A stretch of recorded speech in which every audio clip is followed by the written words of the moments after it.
Hi, welcome to another exciting episode of the Andre The Beast Crayton Show. Today, another exciting guest, another exciting show. You saw the B footage of who I may say is the next superstar musical talent coming out of the one, the only NAP, Indianapolis, Indiana. Let's welcome to the show the one, the only, Mr. Damon Karl with a K. Thank you for having me. I see the guitar here. I know we're getting ready to get down in some live music in a minute. Mm-hmm. But you came on the first season when I first started the podcast, and I saw your rise from here to here to here. We're gonna get into that journey, and you know what's so tripped out? This is we're in season 5, but we started this 4 years ago. You have really climbed some serious ladders here. But before we get to those, how you done it, tell the viewers a little bit about you. I go by Damon Karl. That's DamonKarl. I grew up in church. I was 16 years old. I had the fascination of wanting to play guitar. Right. But singing came first. Let me say that. Let me bag up and say that. Yeah. Singing came first. And it wasn't until my brother, twin brother at that, okay, went across a garage sale. He had a piano. Everybody gave him books. They gave him training. They gave him YouTube, all that. And I was just sitting in the background like, dang, bro, what am I going to do? So that's when I got the love of the guitar. Right. Watched, the guitarist play guitar at my church. And every Sunday after church, I would go up to him like, hey, can you teach me how to play this certain note that you played in church, or that certain lick that you played in church? And that is all she wrote when I started to play guitar. Do you know how to read music? I do. Who taught you how to read the music? Myself. Get out of here. It wasn't that. Reading music and sight reading are two different things for sure. I'm sorry, let me not say that. Reading note music, guitar music is different than sight reading itself, because I'm trying to explain it a little bit better. I got explain it for what we call dummies like myself. I got my music theory from high school, right? As far as like sight reading and everything, so I knew what the notes are vocally. Right. Then on guitar, you got A, B, yeah, all that. The notes on guitar separately, so that's a different note. But I knew what the notes were vocally, so I was able to put two and two together. Were you always musically inclined? Yeah. Oh yeah. Me and my twin brother, we just picked it up and went with it, and it came to us easy. What? I'm kind of pissed at you because I never knew you had a twin brother. Yeah. Seriously. Yeah. Seriously, you keep him under wraps. Yeah, we got to, man. Has he ever performed on your behalf when you were sick? That's a secret weapon. That's a secret weapon that Does we he have. sound like you? Yeah. Get out of here. Yeah. And believe it or not, he's going to be playing guitar too. So watch out, because he may join me on the show one day. You never know. We gonna surprise y'all one day. You already working something out. Yeah, we are. We got to. Now let's go deeper into your music career. When we were talking earlier and we was playing a lot of your music songs, it was funny because you got a new single out called "Figure It Out." But let's go back to your other songs. And you said certain songs you really like more than the other. Which ones are there and why? And I'm not knocking any of the new stuff, but as an artist, we do have our favorite, and I like to know why. I would say "Don't Wake Me Up." If you really listen to it, it's produced and written by Reggie Griffin, that wrote for so many artists. So that's why I'm internally grateful for him for doing that, and also that's why it's my favorite song, because it's so much into it to make, and it's such a simple song, but hard to. The concept is easy. Oh, trust me, I know the song. I play it and sing it all the time. I'm always Let me hear imitating you. Don't wake me up. Come on now, let's go. I'm dreaming. Yeah, we're gonna get to that later on guitar, so we're gonna need to hear more of him on that one. But "Don't Wake Me Up" is one of my favorite songs because it kind of resembles "When Can I See You" a little bit, and it was funny because it does. Yeah, and it was funny because I was like, Reggie asked me, he was like, "So, what kind of idea do you want this song?" I was like, just make it a little bit like Babyface, and I was like, boom. Now that you said it. Yeah. When Can I See You? Exactly. Yeah. Here, I'll show you. Let me show you. I know. Yeah. So, you hear this, right? Wait a minute, I'm holding the mic to you. Okay. You know this part right here. Yeah. And then you got... And it's just inverted, it's that simple. What stuff that he did, and I was just like, wow. And then watch.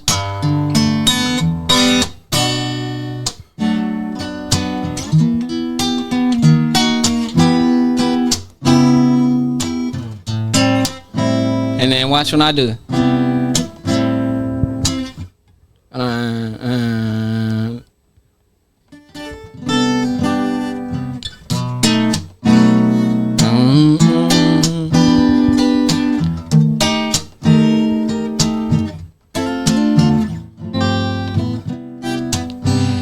Man, it's crazy.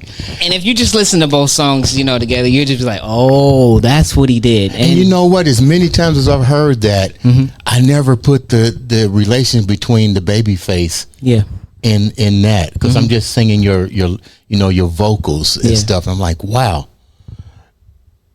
let's move deeper than this. You got a new song out. Figure It Out. Where did that come from? And Figure It Out means that to me, with your career, this would probably be that signature song. Like throughout the last couple of years of my life, I got the recipe here. But that's it. Tell me about it. Tell me about that song. It is a great song with different waves of like it's like gumbo. Okay, I like some you got gumbo. Different sounds of it, of vocally, ranges. Anthony Des Moines Bush, he... You mean Nutbush? Nutbush. Okay. It's hard for me to keep remembering Anthony blah blah blah. And he likes to go by that, but I'm always know by no much. But Uncle Sid gonna get us, but who cares? But no, but he brought that out, man, and I was just like blown away at the finished product because it took us a while to. Okay, you got to do this certain way. And Nutbush is like, man, he kills it. When he's on that producing mode, man, he makes you do this. And we've been working together for so long on all the songs that he's done with me, that I know exactly what he's want and how to execute it. You know what I'm saying? So it comes easy. But to someone else, you going to be in that thing like... And it's really funny because anything that I play or listen to that he has put his name behind is crazy. Yeah. Even Hello, I tell Nutbush, I said, man, I love Hello. I don't know why. I just love it. I like the words. I can resonate to it. It's like this dude literally can talk to somebody and put it out there. And what about this song that he did for Nutty Professor? Yeah. That just kind of blows me away because I'm like, man, that's a childhood movie, you know? Like, how do you feel about working? You know what? This is so crazy. You had the chance to work with Babyface, you, CJ, and Brian Thompson. Love Brian.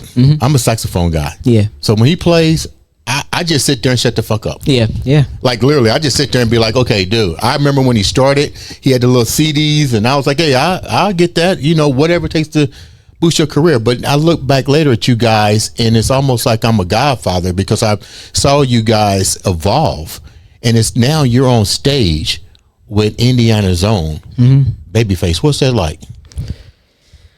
It's a remarkable. Have you cried yet? Literally, have you cried to look at all the things that you've accomplished? You had to because you got a song called "Figure It Out." I mean, you can be real. I shed a few tears because of where I've been and where I am now. Okay, you know, being a artist from Indianapolis, Indiana, that nobody really knows yet. Yeah, thank you. To open up for Babyface.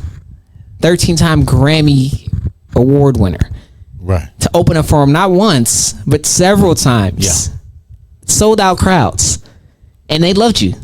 Yeah. Philly loved me. Atlanta. Yeah. They welcomed me.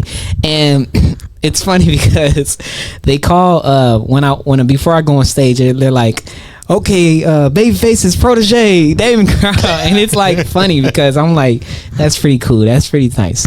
Well, what kind of does he ever talk to you about his journey? Because I don't like to tell people's story. Babyface want to tell a story, he can come here and tell it, but legends come out of stories, and I've heard of his struggles here and so-called reasons why he left because Indiana just wasn't the music place to do. I don't know his journey. I'm not going to tell his story. I'm just going by what I hear on the streets.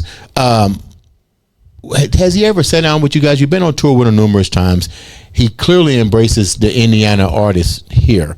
Has he ever sat down and really talked to you about his journey and his struggles? And not yet, but I do hear a lot of stories coming from Uncle Jams through him. Right. You know what I'm saying? So it's like you got to sit down and listen, because Uncle Jams, he tells a lot of stories too where he knows so much from Babyface. So that's and it's kind of funny because every time Babyface calls Uncle Jams, he's like, okay, this is what he said, this blah blah blah blah, and it kind of everything kind of stems through Uncle Sid from him. I don't think we gotten on that level yet. Right. You know what I'm saying? So what was the biggest part about being on stage that many times? Like, do you ever get stage fright? Oh yeah. Oh yeah. Okay. The very first time opening for him was in Kentucky, and I was so nervous. I probably wasn't nervous until I got on stage. But the only thing I can remember is getting on stage. I couldn't see a thing. It was pitch black dark. People don't understand that, and because. Not trying to step on any of your parade, but even as a professional bodybuilder, we perform in front of crowds, and people say, "Why do you go up there with your posing trunks on?" I said, "Believe it or not, you don't see people. You might see the first 2 rows. Right up here. Yeah, you don't see them like you think. You think we can see them, but it's like you don't see them. But you said you saw millions of thousands of people out there. Thousands of people. Yeah, and then what did you do? And I just had to go in. I didn't mess up or anything, but I just had to go in, and I was just like, okay, lock in, like they would say, lock in. And I was like, Damon, why'd you held that note for a long time, and you could have kept going, but you didn't. And that's okay, because that was your very first time, and that was probably the event that probably propelled my career and propelled many times of opening up for him. And later down the road, I get to open up for him in Atlanta, and that's a different crowd. That's not Kentucky. That is Black Hollywood. Yes, and opening up for him in Atlanta, they gave me this really big dressing room, man, and they made me feel like a real star. And I was like, okay, hey, man, and that doesn't help my nervousness, because they're like doing like, do you want water? Do you want tea? And I'm like, okay, that's cool. All right, just calm down now. All right, I just want to get this show done, over with. Open up. But it's a really nerve-wracking feeling that you just want to get it over with. But it's not so much overwhelming, but it's more of a great feeling that you're able to see, like, man, this is what I really asked for. This is what I really manifested. You know what I'm saying? And I'm right here in the thick of it. So it's just a remarkable feeling to open up for him. And that crowd was remarkable. What do you mean when you say remarkable? Just thinking about it, like, they received my songs very well. I held that long note for like a couple minutes. They all clapped, and that was it. And I was just like, I was blown away. And then at the end of the show, Babyface is like, all right, I'll see you in Philly. and then that was your trial.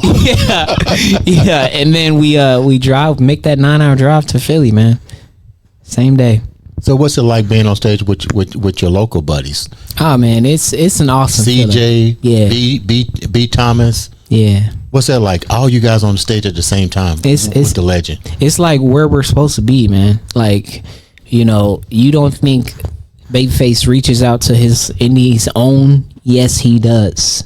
And that's thanks to the help of Uncle Jams, because he does it all too. He plays a background part, but he plays a major role in everybody's art. They're on with Babyface because he got them there. You know what I'm saying? Let's talk about Babyface says, hey, I need me a couple dancers or a couple singers or a couple of guitarists. Uncle Jams goes out and finds them in Indiana. Okay, I'm in the wrong field. I gotta redo my resume. It's starting tomorrow. I'm getting ready to sign up with Kneecap and do something, whether it's dance, break, or play a guitar or something. I'm gonna do something because you guys got the life. Let's go back to the single that you got. You said that had a lot to do with seeing everything manifest. Go a little bit deeper with that and the need for the song. How did the song come about? Figure Out came about because of past experiences, man. You going through a relationship and it's turmoil. You're excited when you first are meeting each other, you're going on a date, then you jump into arguments a few months down the road, whatever, or a year down the road, and you're like, man, what kind of person are you? It's called get a DNA sample. Yeah, right. And then the third stage is like, hey, bro, why are we still arguing? And you doing this and I'm doing that, and why don't we just figure it out? Do you have a hard time, speaking of relationships, because a lot of your stuff is romantic? Do you find it challenging to find the female that aligns with you? Because let's get real, you work a regular job, then you also have another job, which is your music career. You got to deal with the business aspect of it, and naturally, women are part of the package, coming to fans. How do you navigate that? Do you find it complicated to find that right female for you? You can be honest. In a way, yes, because most of them, they turn very jealous. Because if you're singing on stage with a woman that you know personally, Of course, we know. Everybody else know who this woman artist on stage is. I'm singing with, and you're sitting on stage, and we're touching hands, and you're an artist. We're entertaining. Yes, you're entertaining. Yeah. We're entertaining. They get jealous. Like, why are you touching her? Or the worst part is when you're after show, all the groupies come up. Yeah, I've been there, and they're like, "Oh, can I get your autograph, or can I get you a hug and take a picture?" And she's standing in the back watching it all. That's the worst thing. You got to hear it when you get home. That's the worst thing. And I'm like, wow, okay. So it's very hard to. What do you do? You're young. Did you just say? I mean, I had that happen as an athlete. Bodybuilding. You get the fans, and you don't want to turn your fans away. Yeah, you can't. And they all say that. They go, "Well, I'm not going to get jealous." And then here we go. What do you do? Do you just cut it loose? Either you got thick skin or you got to handle it. Seriously. Really? You got to have thick skin when you're dating an artist. Yeah. Entertainer, whatever. Yeah. Anybody in that field that gains the attraction of other people in the millions or thousands, whatever, or hundreds, you got to have thick skin because, be ready for that. And that's vice versa for the men that they're dating women that's popular, or you got men going up to the women that's like going crazy from everything. You got to be able to watch that. You can't just go up to them like, "Hey, what you doing with my girl?" Or you know what I'm saying? It's like, how close but you try to really interact with your fans. Yeah. I know a lot of artists, when I go watch them perform and stuff, they forget who put them on the stage. Yeah. You're not like that. No. I like to get personal with the artists, and I like to get personal with the audience. Okay. You know what I'm saying? If it deals with anything like talking to them, or and to some people that's so unnatural to them.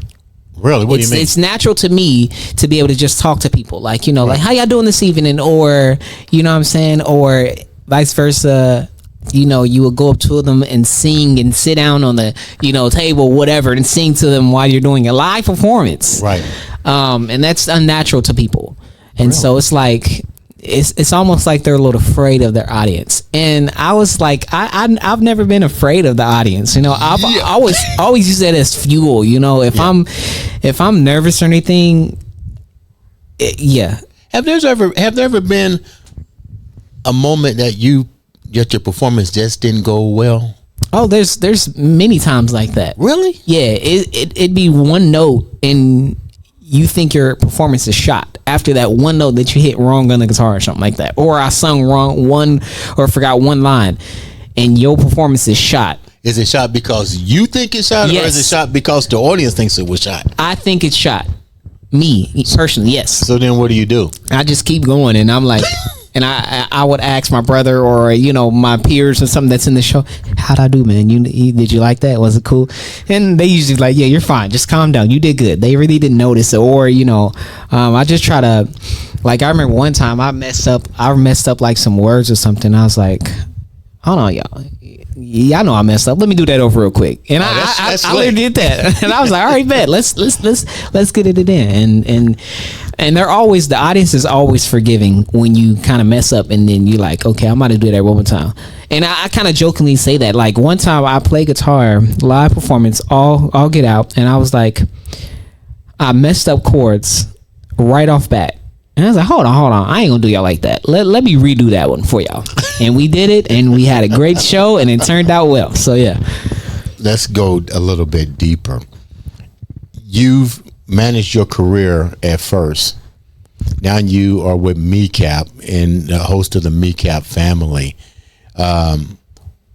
What was the struggles that you dealt with doing it on your own versus now going up under a label or a management team? Like, what's the difference between now and then? That's a great question. I think the difference between now and then it was grind mode always. You really didn't have anybody helping you. I was the marketing team, I was the business team, I was I was just A&R for Damon Karl, or let's say Coolie High Singer back then. I went by Coolie High Singer. Funny. I was everything for myself, and I really wasn't caring what anybody else was saying. I wasn't making any connections because I didn't have any free time. You know what I'm saying? I was just like, okay, we got this show going on. Okay, this guy's going to pay me this amount to get this show. Okay, this next guy's going to pay me this amount. And I really couldn't juggle it all. But now, being, a part of the MECAP team, it's very easy. I say, hey, just call my manager. Get you card, call it a day. And that's probably been the easiest process, and also has booked me more professional shows as well too. Besides preventing and it weeded out the people that say, hey, can I pay you for my show next Monday or next March or something? It weeded out the ones that were just flaking, you know what I'm saying? And because time is money. Yeah, time is money. Yeah. And when somebody comes up to me and says, hey, how much do you charge for the show? I'm not going to answer you. I'm just going to tell you, talk to my manager. Yeah. Beforehand, I'll be like, yeah, I charge this much. And that would let them know, like, hey, I'm not going to mess with him because he charges too much. Now, I can charge them out. You going to hear from my manager. And it's set rules and regulations for that. You know what I'm saying? So that's the easiest part now. And it's just been an awesome journey. Take a big load off for sure. Let's go back a little bit more. You mentioned Coolie High. I told you that was the first movie I ever watched. Yeah, was Coolie High. As a matter of fact, how do I? That's it. Yeah. Why did you pick that name? And never seen the movie. That's honestly crazy. No, wait. Don't ever tell nobody you never seen that movie. I know, right? I did see that movie. Let me back up and say that. And just remembering the parts of my head. So there was a guy that was in my neighborhood, and he had this old Coolie High Harmony. No, it was a Coolie High Harmony, the CD. Yeah. Was that Boyz II Men? That's Boyz II Men. Yeah. That album, he showed me literally that picture of the album, and that Coolie High always stayed in my head. Really? And I was like, Coolie High singer. Okay, let's rock with it. And believe it or not, I'll always get this question: who's Coolie High singer? What's Coolie High singer? And I will always tell them it's the Boyz II Men album. Go look at it. Go read it. Go listen to it. You know what I'm saying? And I just didn't have an explanation of it, and that was good enough to get by, to people saying when they announced me, it's Coolie High singer Damon Wharton. That's what I went by. Wharton? Yeah. I'm glad you changed it. I am too. I promise you. That does not ring a bell at all. It's not a household. So what made you decide to change the name? I was riding down the street one day, just had an epiphany, man, and it was just like Damon Karl. Karl's my middle name. Okay. And I was like, Damon Karl. That rings a bell. It's a household so Karl name. Is your middle name? Yeah. Damn, I'm dumbfounded. I thought it was your last name. Yeah. Wow. Karl. Yeah. With a K. Karl with a K. Yeah. So you decided to go with that, and now your life really probably started to change then because. Oh, absolutely. Yeah. It's a lot easier than saying Coolie High the singer. Yes. I mean, it would. We were in Atlanta, and we kind of made a funny story. I think Michael, let me remember the name. Uncle Jams will be able to better tell you. It was between 12 and Uncle Jams that came up with the name, and he said, Babyface Michael McKnight. No. McKnight, something like that. You have to please call Uncle Jones to ask him what that name was. And it was just so funny. Babyface McKnight Jackson or something like that.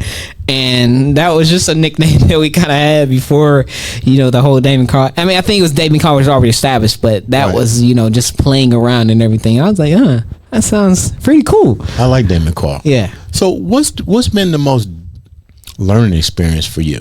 You're still young. You said something. We talked about your music. So this is a two-part question. What's been the most interesting part of this journey so far? And then the second part of the question is, damn it, I got a freeze brain on that one. Of all the artists that are under MECAP, I like the way your music changes, because you also did some stuff with 12, who's a rapper. Yeah. How were you able to change the different vibrational frequency of your music to fit the artist that you're working with? I mean, it's all under the umbrella of the producer, man, at the end of the day, because he's gonna execute what he wants. Mm-hmm. And then you have to turn it around and say, hey, I like the way I like this, but I'm still give you your product, but I'm gonna do it this way. And that usually tends to work because it's a nut bush, you know what I'm saying? And you know, that's where you get working closely and making connection with your producer, because any other producer ain't gonna fly out like that, you know. Yeah. They're gonna want you to execute what they want you to execute, and you don't have any say so. You just gotta do. And having that ability to do that makes it a better track at the end of the day. Any track better, you know, when you're doing a feature with a rapper. And you know, that's one of my best features. You know. How did Steal the Magic even come out? I think you had to ask 12 that one right there, because he's the mastermind behind that.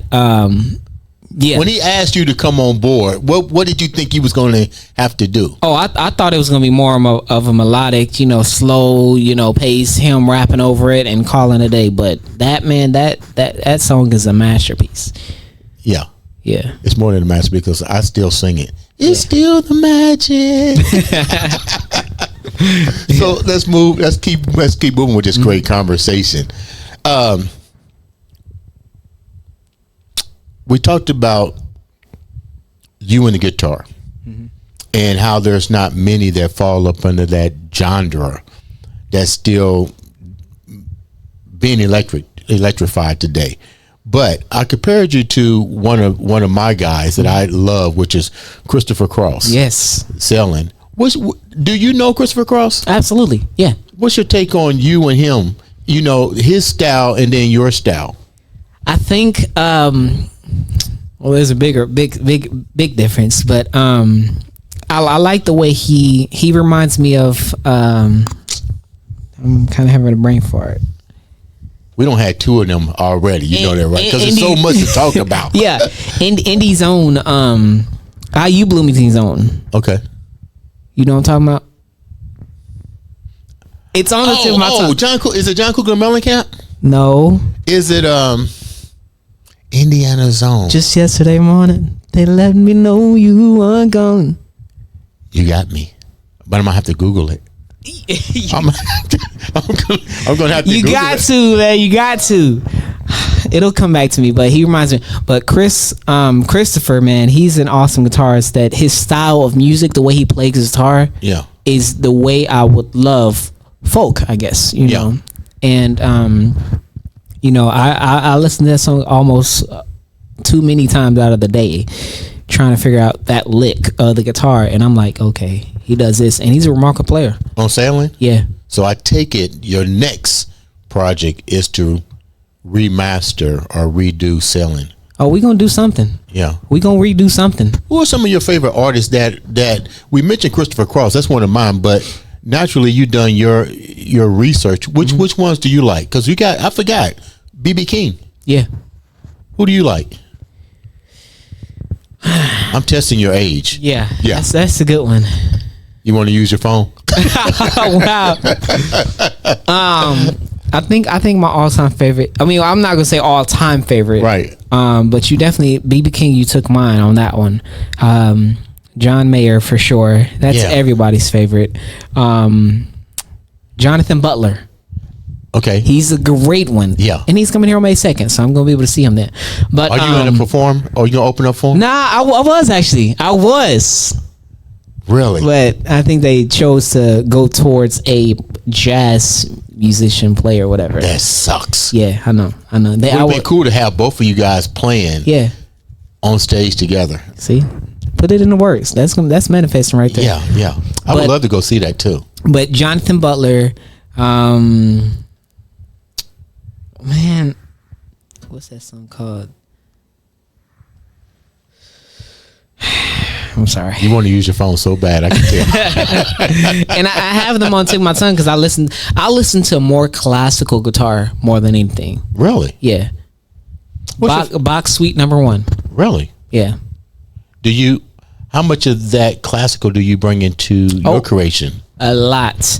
I don't really necessarily I don't necessarily get a chance to implement my guitar on, most of the tracks that I have, but when I do, it's always me learning, man, how do you play this, or how do you do that certain note? And I learned from Reggie Griffin also, certain notes, on the guitar are just as easy as picking it up and saying, hey, I can play that. I can play any song on guitar right now. Really? Right now, any song, and I just pick it up just using 4 notes on the guitar. How about selling? You got me on that. I'm gonna learn that just for you. I got you. Okay. I got you. How difficult? Not difficult. What's your favorite instruments outside of this? If you had to have 2 favorites, what would it be? Not this. Violin and cello. Really? Yeah. And also,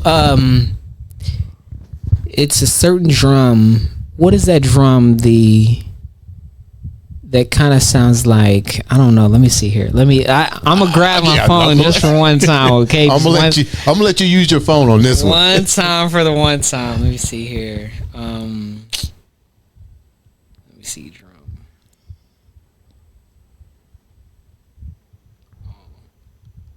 Technology is so cool. We can just pick up our phone and just do whatever we want to do. If they only had those when I was growing up, no telling where we would be today. Shit, makes you all remember now, huh? Well, they got Chat GPT. That's what you should have did. Chat GPT. What's? Give me all the drums that are available. Okay, so the types of drums here. Let me pick it up now. And they don't really show you on here. You got an iPhone, don't you? I do. That's why. See, yeah, that's the problem too. This episode is brought to you by Samsung. Let me see here. And it's that kind of drum that they use, like if they're on a beach or something like that. You talking about the bongos? Not the bongos. It has like divots and like it's an octagon, but it's inward. I never seen one, but that's interesting. I think we might have to Google that particular now device. It's gonna mess with me now because I gotta. You're definitely an artist. You don't stop until you. It's called the steel what? Let me see. Is that a steel drum? It might. Let me see here. Steel pan. Yeah, that's it. Come on. Yes, steel pan drums, man. That is my favorite drum set. I don't own one, but I will get a chance to get one. Why is it your favorite? Because it's certain frequencies of that steel drum. They just resonates well with the mind and really, everything. I didn't even know that. Meditating, all that, and I'm like, I want that. Guitar can do the same thing. Don't get me wrong. Right. But cello, violin, and the steel drum, steel pan drum. Let's say that. That's odd because I would. Well, you didn't ask me what mine were because I would have said the alto. What are your favorite? Alto sax, bass guitar, and keyboard. I like the guitar, but I don't like when it hurts my fingers. Yeah, you got to go through that. Yeah, I can play it. I love the Eddie Van Halen rips and all that kind of stuff. But they have all went through it. I'm sure even worse if they're playing like that. Yeah, too. I'm like, okay, my fingers can't deal with that. And I remember when my mom was taking me to guitar lessons, I would have to walk down the street with my guitar, and everybody had a guitar, but this one kid walks in with this one guitar and had 4 strings on it. He plugged it up and I said, doom, doom, doom, doom. I said, hey, what's that? He says, the bass. Man, I want to learn that right there. Easier. The first thing I said, will my fingers hurt? Yeah, even worse. Even worse. So what's in store for you next? I mean, you definitely have, man, you soared. I mean, seriously. I mean, what's next for you? Elevation, man. That's the word. That's the word for this year is elevation. Can you get any higher? You want to be, you know what I predict? The sky's the limit. Yeah, but you know what I see happening? You taking that Christopher Cross song, because check this out. No minority has redone that. No. Avant has, and he's one of my favorite artists as well too. Really? And I listen to that to kind of piggyback on what he does. Right. And here, let me look, boy. Here go that. You got to get you a Samsung. You know that, right? I'm about to show you something though, because what inspired me.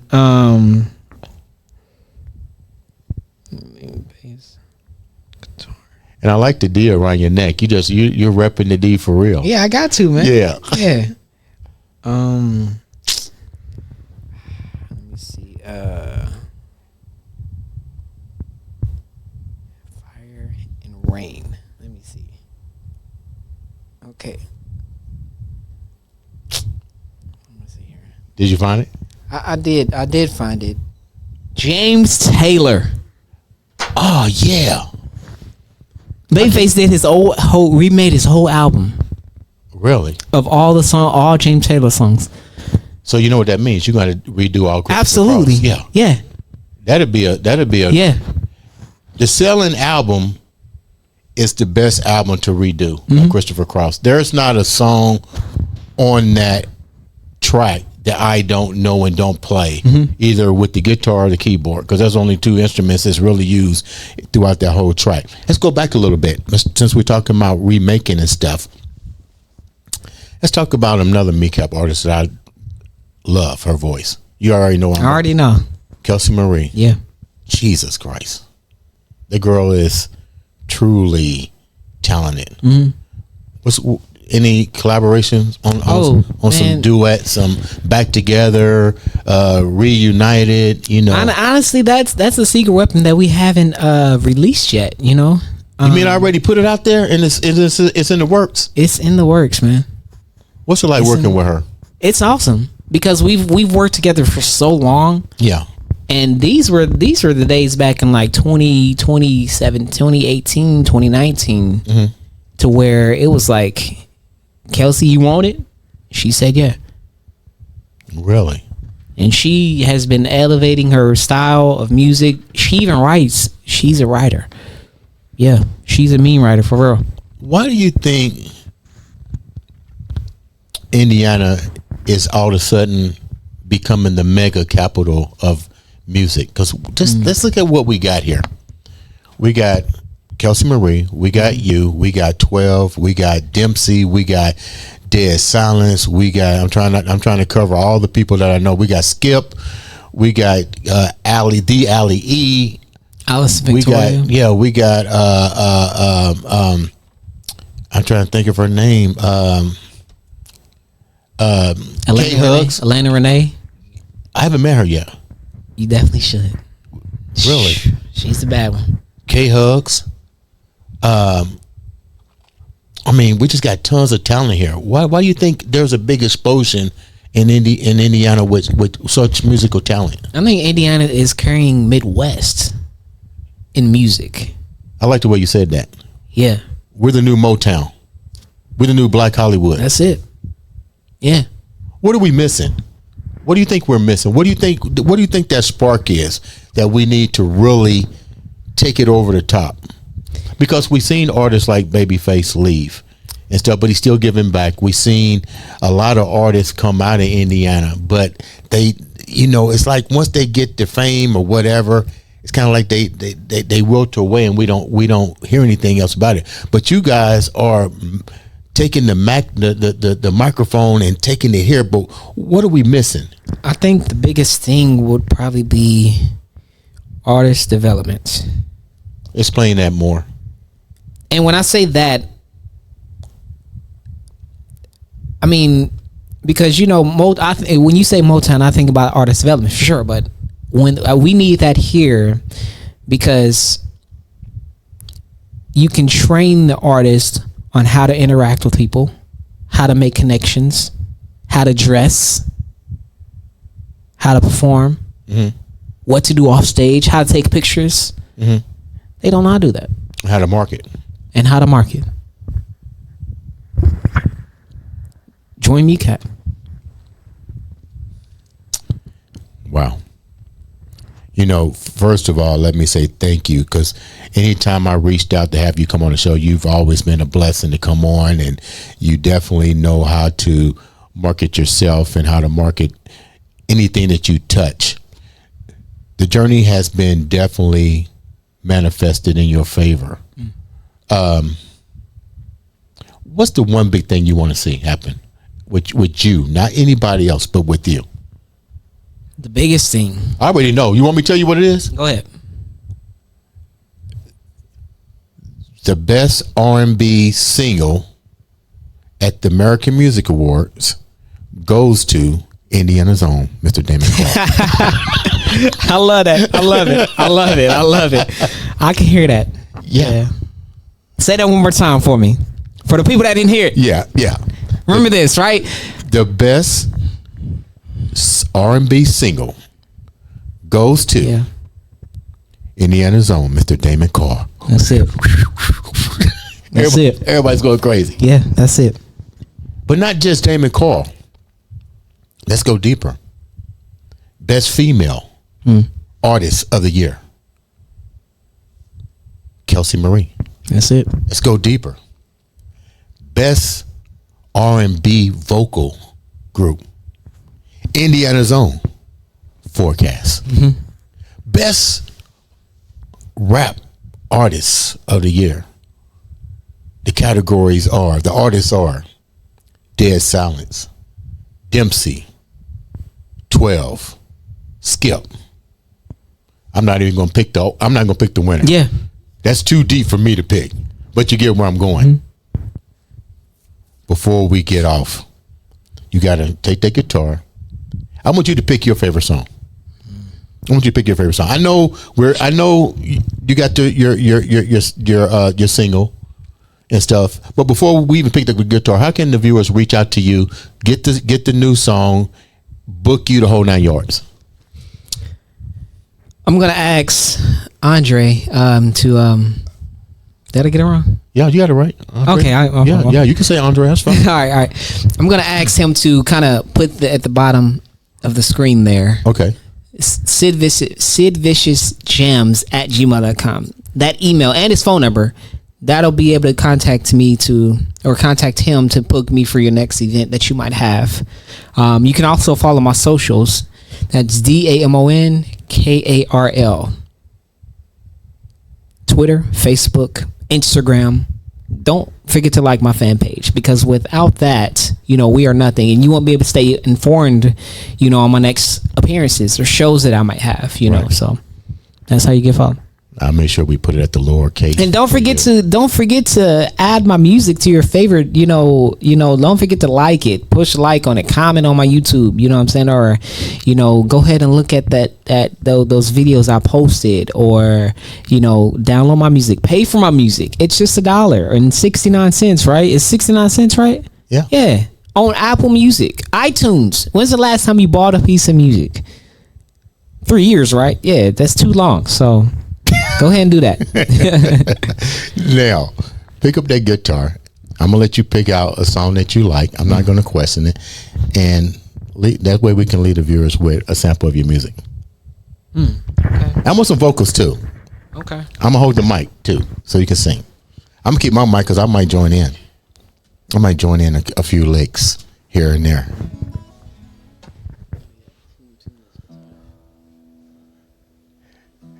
You know what's so funny? When you walked in with the guitar, I was like, oh, I keep forgetting. That's like his car. You ain't going nowhere without your car. Yeah, that's it. Come on now.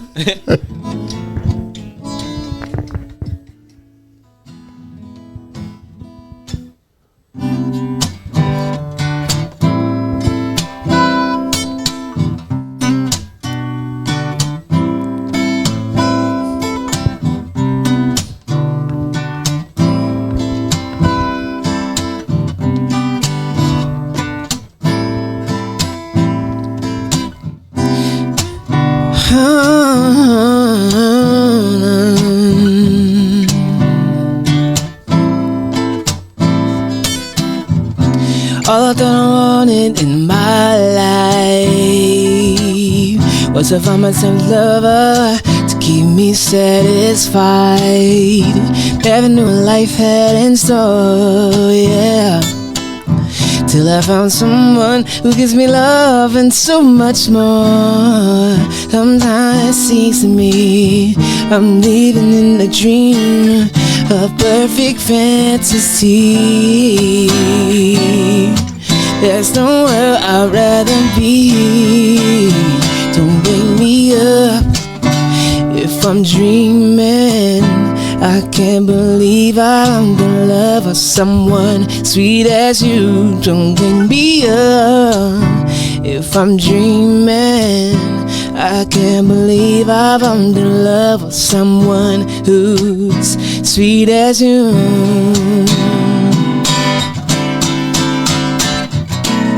Sometimes it seems to me I'm living in a dream, a perfect fantasy. There's nowhere I'd rather be. Don't wake me up, my baby. I can't believe I found the love of someone. Don't wake me up if I'm dreaming. I can't believe I found the love of someone sweet as you.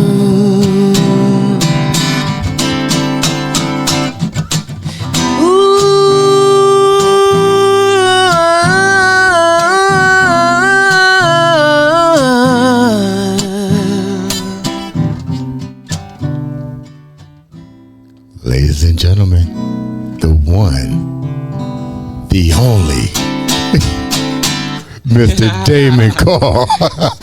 Man, that song is hitting. Thank you. I love it. That was just a shorted version, a little tease. I like the way you hit that high. Like I didn't hear that on the original. Yeah. Damn. I'm blessed. Ladies and gentlemen, Damon Karl, come back anytime. Appreciate you. Love you. Thank you. Nothing but success for you. I know it's about to happen. Ladies and gentlemen, this has been another exciting episode of the Andre The Beast Crayton Show. Thank you.